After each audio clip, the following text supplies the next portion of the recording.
ભારતીય સેનાએ પાકિસ્તાન પર કરેલી એર સ્ટ્રાઇકથી 2 સભ્યો ગુમાવનાર ભાવનગરના પરમાર પરિવારને મોટી રાહત મળી છે। પહેલગામમાં થયેલા આતંકવાદી હુમલામાં શહીદ થયેલા પિતા પુત્રના પરિવારજનોએ આ કાર્યવાહીની સાચી શ્રદ્ધાંજલિ ગણાવી અને સૈન્યની કાર્યવાહી પણ ગર્વ મહેસૂસ કર્યો હતો।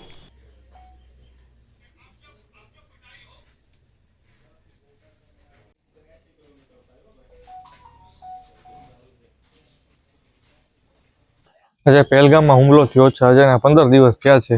મેં મારા પપ્પા અને મારા ભાઈને અત્યારે ગુમાવ્યા છે। નરેન્દ્ર મોદી આજે 15મા દિવસે જડબાતોડ જવાબ આપી દીધો છે ને 9 જગ્યાએ અત્યારે આતંકી હુમલા કર્યા છે। ભારતીય સેનાને ને જનતાને ખૂબ સેલ્યુટ છે અત્યારે કે અત્યારે 15મા દિવસે જવાબ આપી દીધો છે। પરિવારમાં તે મારા પપ્પા અને મારા ભાઈને બંનેને ગોળી વાગી ગઈ છે। મારા ભાઈને આર્મીમાં જવાનો શોખ હતો। વાત કરીએ તો આજે પરિવારજનો દ્વારા આજે કેવી આશા વ્યક્ત કરો છો? અત્યારે થોડોક આનંદ થાય છે કે અત્યારે 9 જગ્યાએ આતંકી હુમલો કર્યો છે નરેન્દ્ર મોદીએ, એર સ્ટ્રાઇક કરી છે। અત્યારે દેશના જવાનો પર કેવું ગર્વ છે? દેશના જવાનો પર મુજબ મને ખૂબ ગર્વ છે કે અત્યારે એને જવાબ આપી દીધો છે। ધર્મ પૂછીને માર્યા છે તો ધર્મ બતાવીને મારવાનો અત્યારે હક આવી ગયો છે। અમે પહેલગામ ગયા હતા અને મોરારી બાપુની કથામાં ગયા હતા। પછી અમે લોકો બધાય 12 જણા અમે પહેલગામ ગયા હતા। હજી અમે ત્યાં જાતા હતા એટલે અમારું મન નહોતું, અમે ઉતરી ગયા બધાય। પછી પાછા અમને બધાય ઘોડાવાળાને બધાય કીધું નહીં તમારે આવવું જ પડશે, પૈસા નહીં દો તો તમારે આવવું પડશે। અને પપ્પા કે મારું મન નથી માનતો, નથી જવું, પણ તોય અમે બધાય ગયા। અમે 12 જણા હતા અને અમે ત્યાં પહોંચ્યા 5 જ મિનિટ થઈ।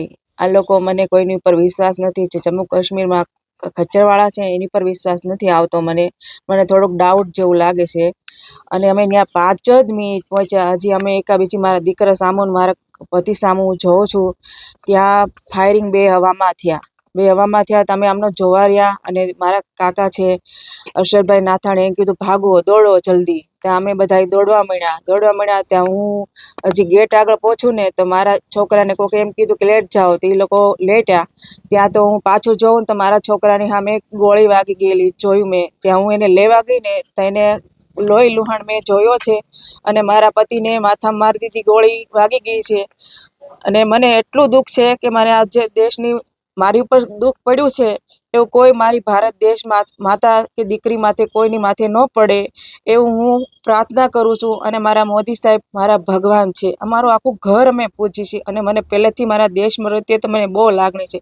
અને જે આપણે ભારત દેશ સેનાએ આપણે જે અમારો સાથ સહકાર આપ્યો છે, અમને અહીંયા પહોંચાડ્યા છે, એની તો હું ખૂબ જિંદગીભર હું રાખીશ। પણ જે અત્યારે આ હુમલો થયો છે એને મને ખૂબ શાંતિ મળી છે અને હું તો કહું એનું આખું નામ નિશાન મિટાવી દો મોદી સાહેબને એવી પ્રાર્થના કરું।